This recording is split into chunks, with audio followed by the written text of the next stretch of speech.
povo de Deus, povo abençoado, a graça e a paz do Senhor Jesus. Hoje estamos aqui mais fazendo o nosso café com o pão da vida, né? Estamos aqui meditando no livro de Gálatas, capítulo 5. E aí eu queria, já há algum tempo eu não compartilho com vocês, mas eu queria compartilhar essa reflexão que o Espírito Santo trouxe no meu coração nessa manhã. E um texto que me saltou aos olhos aqui é o versículo de número 4, que diz, na verdade a partir do versículo 3, diz assim: de novo testifico a todo homem que se deixa circuncidar, que está obrigado a guardar toda a lei.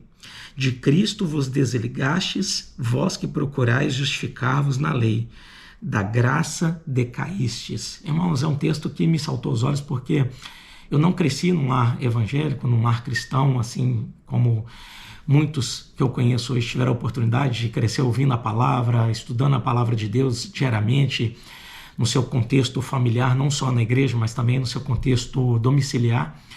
E eu fui conhecer o Senhor Jesus realmente com meus 25 anos de idade, né? E eu fico impressionado como tem tantas pessoas que às vezes até crescem dentro da igreja, cresceram a ouvir o evangelho, são pessoas que têm um conhecimento bíblico até muito melhor do que o meu, pessoas que poderiam estar me discipulando. Eu confesso que preciso aprender muito com essas pessoas, até outras também que não vieram desse contexto, mas se converteram e têm um conhecimento bíblico tremendo, tiveram experiências com o Espírito Santo de Deus, tiveram experiências com o Reino de Deus, e essas pessoas têm uma comunhão com o mundo de uma forma tão normal para eles. Eu fico tentando entender isso, porque eu vim desse contexto que a gente costuma dizer mundano, né? Um contexto de bebidas, de orgias, de músicas seculares, de festas seculares, que só destruiu a minha vida. E uma das coisas que mais aperta o meu coração é imaginar eu voltando para esse mundo de novo, sabe? E aí eu tento me abraçar cada vez mais na graça de Deus e não soltar isso, porque foi onde eu encontrei um refúgio, uma paz para a minha vida, para o meu espírito. E aí quando eu leio esse texto, eu fico pensando justamente nisso, né? Quantas pessoas é que Paulo está pregando para uma igreja ali, Gálatas, uma igreja convertida, um povo que estava caminhando com Cristo, um povo que começou pelo Espírito. Lá no capítulo 1 ele fala, né? Muito me admira que tão depressa passaram da graça de Cristo para outro evangelho. Ou seja, começaram esse evangelho da mistura, esse evangelho do tudo pode, não tem nada a ver. E aí, aqui Paulo está contextualizando a questão da circuncisão, que era algo que estava acontecendo na igreja de Gálatas, mas trazendo isso para os nossos dias, seria o mesmo que eu voltar a fazer as coisas que eu fazia e pregar o evangelho para vocês. Algo que não compactua com o estilo de vida que o evangelho nos ensina. E eu vejo as pessoas voltando para isso, e esse texto, quando vem à minha mente, quando vem aqui aos meus olhos, salta aos meus olhos, me faz pensar justamente nisso. Será que essas pessoas não estão caindo da graça? Né? Quantas vezes eu ouvi, não é possível cair da graça. Irmãos, eu luto para não cair da graça desde que eu me converti, porque o diabo não está satisfeito por eu ter saído do mundo. Ele me quer de volta lá. Ele me quer de volta naquela vida. E aí, por isso que eu não consigo mais colocar um copo de bebida alcoólica na minha boca mais, porque me remete àquela vida. Eu não consigo ouvir mais as músicas sertanejas que eu ouvia naquela época. O rock, igual eu gostava muito de U2, A-ha, outras bandas de rock, Rolling Stones, gostava. Né? São até bandas que têm até músicas bonitas, mas não dá para ouvir mais. Porque a adoração que habita no meu coração agora é a habitação do céu, é a adoração do céu.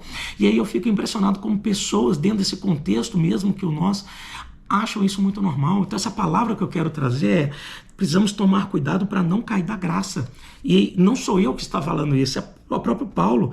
Da graça decaíste, ele está falando para a igreja de Gálatas, porque nós, pelo Espírito, aguardamos a esperança da justiça provém da fé, porque Jesus Cristo, nem a circuncisão, nem a incircuncisão tem valor algum, mas a fé que atua pelo amor.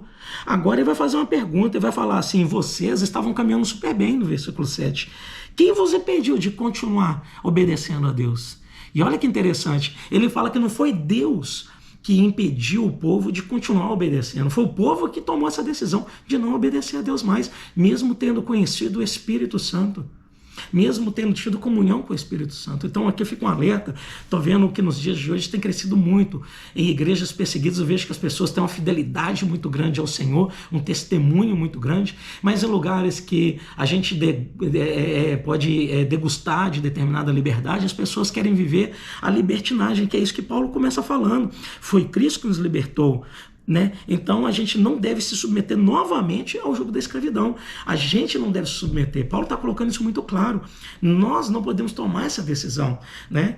Eu, quando olho para a cruz, quando eu vejo, ouço o chamado de Cristo que diz: negue-se a si mesmo, tome a sua cruz e me siga. Olha que interessante. Cristo não está falando que ele vai tomar a minha cruz. Ele fala: tome você a sua cruz e me siga. Anderson, tome a sua cruz e venha após mim. Então esse chamado é para todos nós. E aqui Paulo vai falar das obras da carne, vai falar do fruto do Espírito, ou seja, as características daquele que tem o coração na obediência, que anda em espírito, como ele fala no versículo 16, né, que jamais satisfará a concupiscência, o desejo da carne. Aí agora no final ele vai falar que os que são de Cristo já crucificaram a carne com as paixões e as concupiscências, ou seja, se for preciso que eu pare de beber, que eu pare de ouvir músicas seculares, que eu deixe de ir em algumas festas, que eu deixe de ir em alguns eventos, para que eu desagrade algumas pessoas, né, na questão social, socialmente falando, né, de deixar de aceitar alguns convites para fazer algumas coisas, de assistir alguns filmes, de assistir algumas séries, para poder agradar a Cristo, é isso que Paulo está falando. Façam, eu devo fazer. Como eu disse, gente, eu estou aqui, eu preciso aprender muito, mas essa é uma coisa que Deus tem falado muito ao meu coração, principalmente nos últimos dias, e eu tento compartilhar isso muito com os meus filhos, e me deu esse desejo de compartilhar com vocês aqui hoje. É a gente tomar muito cuidado com as armadilhas de Satanás. As armadilhas dele são sutis. São sutis. Meu pai costuma dizer que não é o tubarão que nos mata, são as sardinhas, são aqueles peixes pequenos, né? Quem conhece a região amazônica conhece as histórias das piranhas, os ataques de piranhas, que elas vêm, uma vem belisca, outra vem belisca, daqui a pouco vem aquele monte, ataca e mata. Então, assim também é Satanás, ele vem com armadilhas pequenas e sutis. E quanto mais cheio do Espírito Santo a gente fica, mais sutil é a armadilha de Satanás. Mais sutil é o instrumento dele para poder tentar nos derrubar da graça de Deus. Paulo, o escritor de Hebreus, lá no capítulo 6, versículo 4, vai falar, porque aqueles que caíram, né, que pecaram voluntariamente, aqueles que caíram da graça de Deus, depois de terem provado o Espírito, depois de terem conhecido a palavra, depois de terem experimentado os dons celestiais, para esses já não resta mais sacrifício, porque eles crucificam novamente o Senhor Jesus.